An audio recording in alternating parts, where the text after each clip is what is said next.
Noong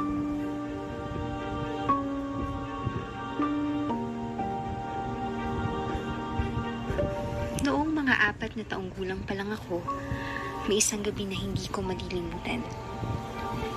Habang kumakain kami ng hapunan sa kusina ni Lola, tahimik. Maliban sa lagitik ng mga kubyertos, napatingin ako sa gilid. Doon ko siya nakita. Isang white lady. Nakatayo sa madilim na sulok ng kusina. Hindi siya kumikilos. Hindi rin siya humihina. Nakatitig lang siya sa amin, lalo na sa akin.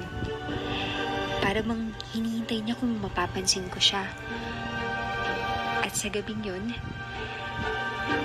iyon ang unang espiritong nakita ko at hindi rin pala siya ang huli.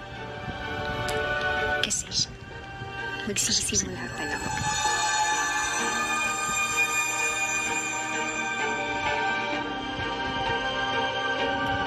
Ako si Janelle,